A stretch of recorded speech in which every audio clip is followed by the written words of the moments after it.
Hello everyone and welcome back to my channel অরিনাস আরিনা। ঘড়িতে এখন ইউরোপিয়ান টাইমে সকাল 9টা সাড়ে 9টা মতন বাজছে। আর আজ আমরা প্যারিস ছেড়ে বেরিয়ে পড়েছি সুইজারল্যান্ডের উদ্দেশ্যে। প্যারিস থেকে সুইজারল্যান্ড পর্যন্ত আমরা ট্রেনে করে যাব। আর আমরা এখন প্যারিসের যে ট্রেন স্টেশনে দাঁড়িয়ে আছি তার নাম হচ্ছে গারে ডে লিয়ং।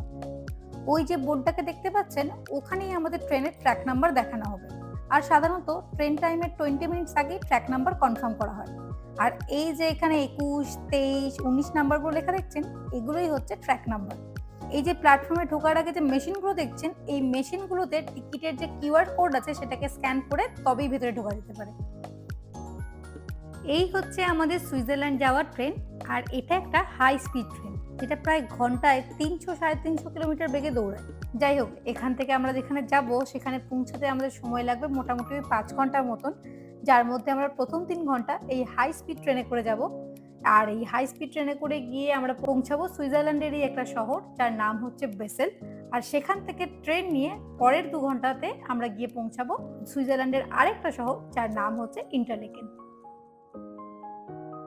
আমাদের ট্রেন এবার রওনা দিয়েছে। এখানকার ট্রেনগুলো সাধারণত একদম লেট করে না, মোটামুটি টাইমেই ছাড়ে আর টাইমেই পৌঁছায়। আমাদের দেশের ট্রেনগুলো যেমন ছাড়ার আগে হংকিং করে, এখানকার ট্রেনগুলো কিন্তু একদম সেরকমই না। টাইম হলে একদম সুসুর করে কোনো রকম আওয়াজ না করে বেরিয়ে যায়।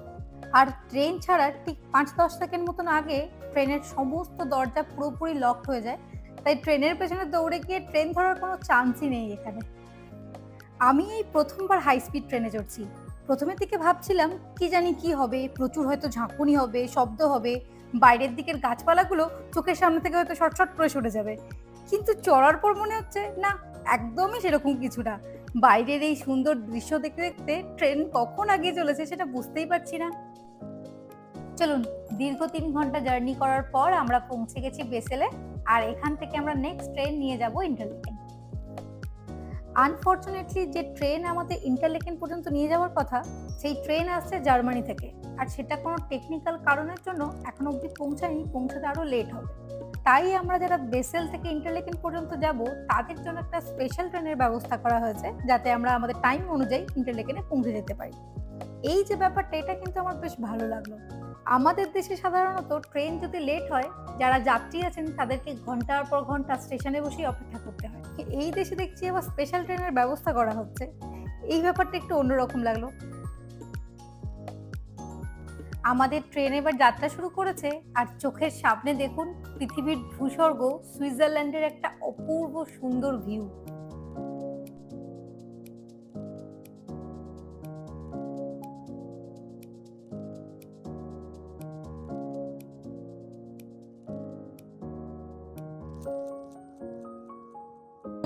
পৌঁছে গেছি, দেখুন কোথায়, জাস্ট কোথায়। আমরা চলে এসেছি ইন্টারলেকেন সুইজারল্যান্ড। আমরা পৌঁছে গেছি। Yes, the dreamy place, the dreamy place. Finally আমরা পৌঁছে গেছি। আমার খুব খুব খুব খুব মজা হচ্ছে। পুরো পেছনে দেখুন কত বড় বড় পাহাড়, দেখুন খোলা আকাশ, তুলোর মতো মেঘ। Nothing to say.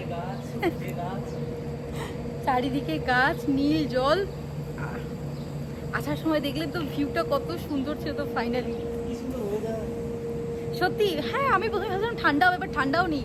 খুব সুন্দর ওয়েদার, দারুণ ওয়েদার, দারুণ, খুব সুন্দর। আমরা এখন আমরা স্টেশনের মধ্যে আছি। চলুন এবার হোটেলেতে যাই। কাল থেকে আমাদের ঘোরাঘুরি শুরু, না আজ থেকেই ঘোরাঘুরি শুরু হয়ে যাবে। আমি আর কালকে যেন অপেক্ষা করতে পারছি না। আজকে একটু ঘোরাঘুরি করবো, তারপর বাকিটা আবার কালকে করবো। স্টেশন থেকে বেরোলেই সামনেই হচ্ছে আমাদের হোটেল।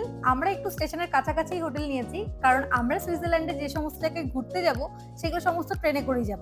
তাই স্টেশনের কাছাকাছি যদি থাকি তাহলে একটু সুবিধা হয়, এই আর কি। আর এই হচ্ছে সুইজারল্যান্ডে আমাদের রুম। তবে এটা প্যারিসের রুমের থেকে যথেষ্ট বড়। এই রুমের জন্য আমাদেরকে এক রাতের ভাড়া দিতে হয়েছে 333 সুইস ফ্র্যাঙ্ক, যেটা প্রায় ভারতীয় টাকায় 33,000 টাকার সমান। ইউরোপের বিভিন্ন দেশেতে ইউরো কারেন্সি সাধারণত চলে, কিন্তু সুইজারল্যান্ডের একটা নিজস্ব কারেন্সি আছে, সেটা হচ্ছে সুইস ফ্র্যাঙ্ক। তো এখানে লেনদেনের জন্য সুইস ফ্র্যাঙ্কই চলে। চলুন, ব্যালকনি থেকে ভিউ এনজয় করার থেকে একটু রেডি সেডি হয়ে বেরিয়ে পড়ি, আশপাশটা থেকে একটু ঘুরে আসি। আমরা এখন হাঁটছি ইন্টারলেকেন শহরের জনবসতির মধ্য দিয়ে। কাঠের তৈরি ২-৩ তলা বাড়ি, বাড়ির সামনে সুন্দর সুন্দর বাগান, আর তার পেছনে সারি সারি দাঁড়িয়ে আছে আল্পস পর্বতমালা।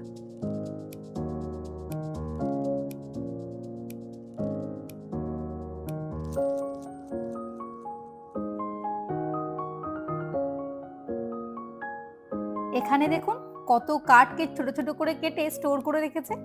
পাশের বাড়িতেও দেখুন দরজার সামনে কত কাঠ কেরম করে জড়ো করে রাখা আছে। আসলে সুইজারল্যান্ডে সামার সিজনে তো ঠিক আছে, কিন্তু উইন্টার সিজনে পুরো এইসব এরিয়া বরফে ঢেকে যায়।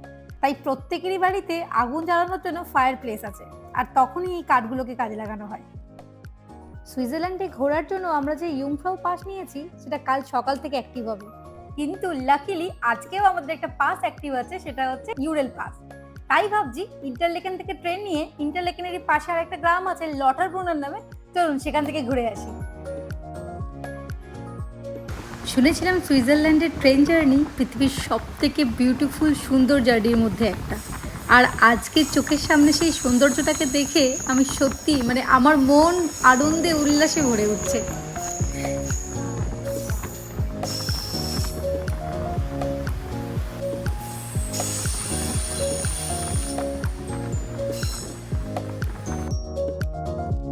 আমরা এখন হেঁটে চলেছি লটারব্রুনানের মার্কেট এরিয়া দিয়ে। এখানে সমস্ত রকম দোকান পত্র, ক্যাফে, রেস্টুরেন্ট, ট্যুরিস্টদের থাকার জন্য হোটেল, সমস্ত কিছুই আছে। আর দেখুন বাড়িগুলোর সামনে একটুখানি করে ফুলের গাছ লাগানোর জায়গা করে দিয়েছে, আর সেখানে লাল লাল, হলুদ, গোলাপি সমস্ত রকমের ফুল ফুটে আছে।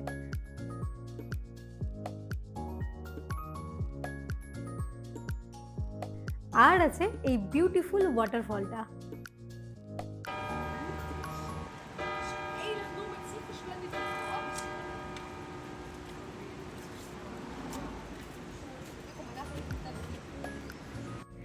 ওই দেখুন দূরে পাহাড়ের গ্রামগুলো থেকে ট্রেন নেমে আসছে।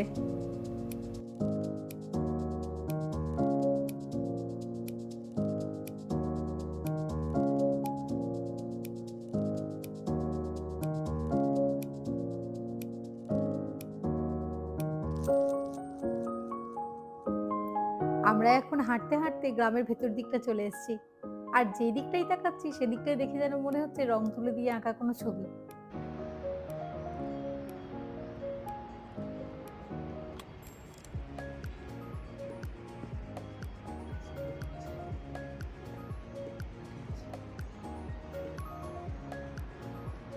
উফ, কি সুন্দর লাগছে।